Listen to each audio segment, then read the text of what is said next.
video vamos a revisar unos conceptos básicos de control de procesos, así como enfatizar un poco en funciones de transferencia.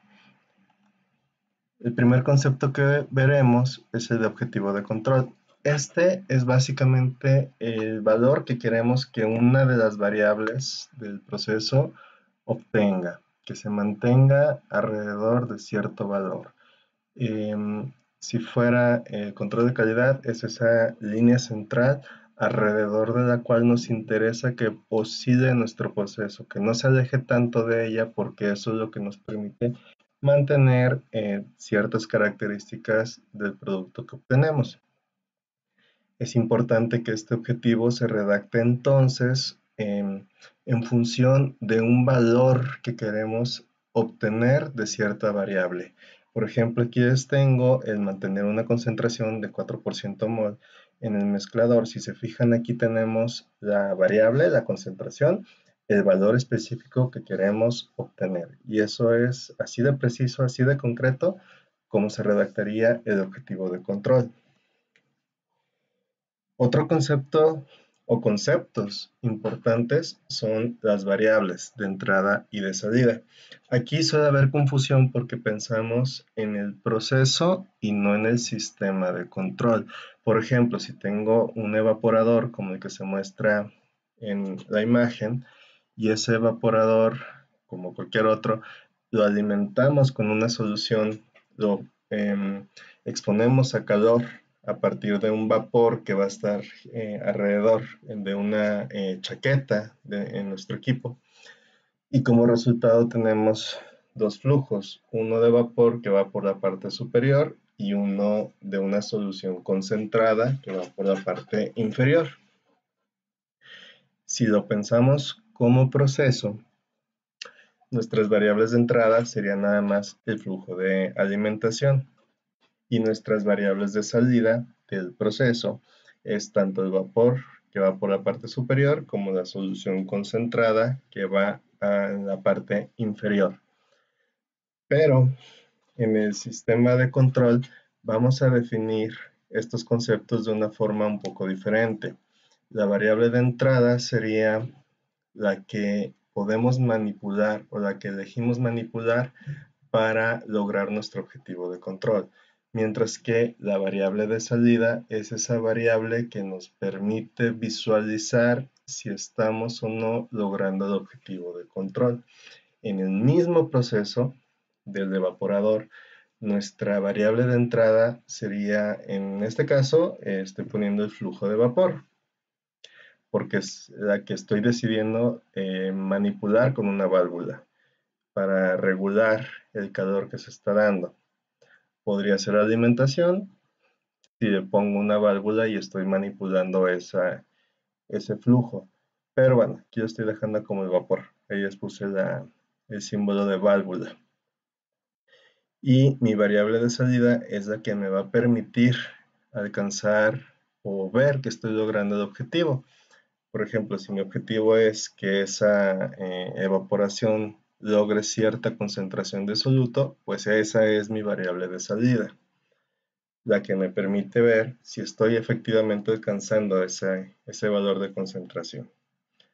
Entonces, es importante distinguir entre variables de entrada y de salida de un proceso y de un sistema de control. Tengan muy en mente eso para analizar los diferentes sistemas. Ahora sí, vamos al concepto que más nos interesa, el de una función de transferencia. Cuando tenemos un proceso de cualquier naturaleza, puede tener un comportamiento dinámico o un comportamiento estacionario. Estacionario es cuando sus variables no cambian, cuando ya logra cierta estabilidad y entonces ya no oscila tanto el proceso, mientras que uno dinámico en cada momento va cambiando mucho. Van moviéndose bastante los valores de las diferentes variables y pues el tiempo entonces es una variable fundamental. En el estacionario el tiempo no es tan relevante porque como se mantienen constantes, entonces no varían con este. En cualquiera de estos casos, nosotros podemos representar esa parte del proceso con un modelo matemático, que esa es nuestra función de transferencia. La función de transferencia nos va a permitir entonces explicar o describir cuál es el comportamiento de nuestro proceso en cualquier momento del mismo. ¿Cómo se obtienen o de dónde salen estas funciones? Pues es con todo eso que ustedes han estudiado en sus diferentes asignaturas de operaciones unitarias 1, 2, de fenómenos de transporte y todas las herramientas matemáticas que han tenido para analizar procesos. Esas son las ecuaciones y modelos matemáticos que empleamos. Ley de Ohm, ley de Kirchhoff, en lo que tiene que ver con circuitos eléctricos, balances de materia y de energía, las ecuaciones para flujos después de salir de una válvula, etcétera, etcétera, etcétera. Y aquí es importante hacer una aclaración. Van a notar que en las funciones de transferencia nuestra variable es una S. Eso es porque cuando hacemos el modelo matemático de un sistema dinámico, usualmente nos queda una ecuación diferencial, una ecuación que va cambiando o que depende en cada momento del tiempo. Entonces es dinámico. Y las ecuaciones diferenciales requieren de cierto nivel de matemáticas, de ciertas herramientas que no son sencillas para poder resolverse. La transformada de Laplace lo que nos permite es convertir una ecuación diferencial en una ecuación algebraica y las matemáticas que se requieren son mucho más sencillas para trabajar. Entonces, por eso preferimos trabajar con transformadas de Laplace porque es más sencillo.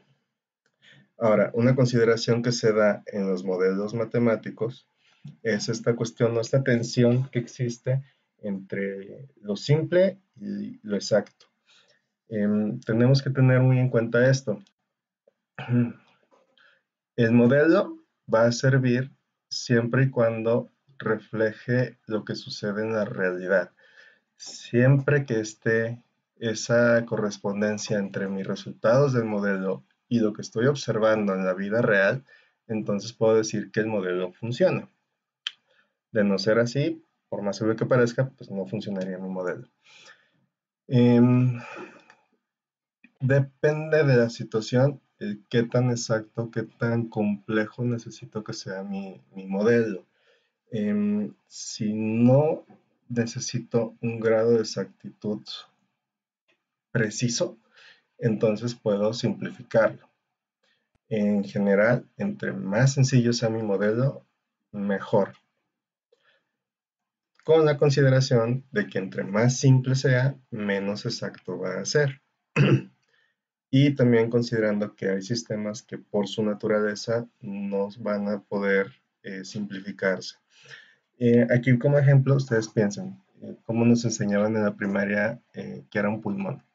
Y nos decían que era eso que nos permite respirar y que se infla y desinfla para podernos permitir una respiración. Y conforme fuimos avanzando, fuimos haciéndolo más exacto.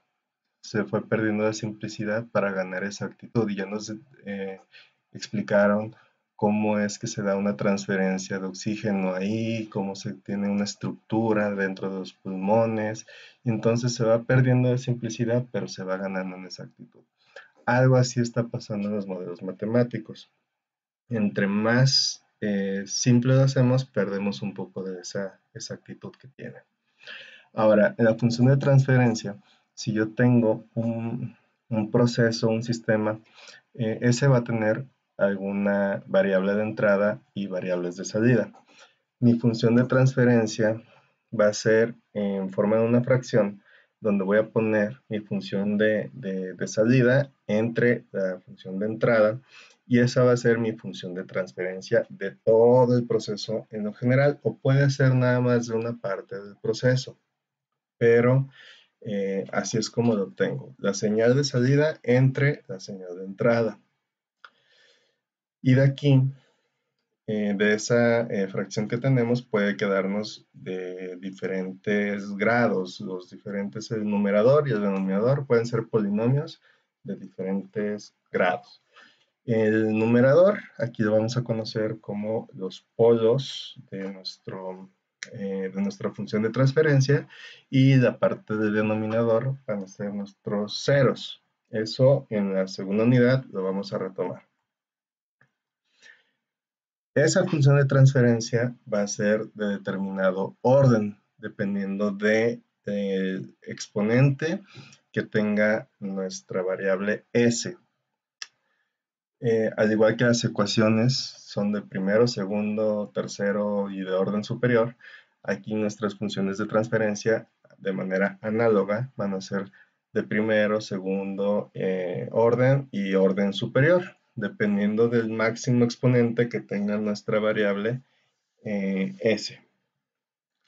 Y bueno, después de esto, cualquier duda que puedan tener, seguimos en contacto y estoy a su disposición para cualquier duda.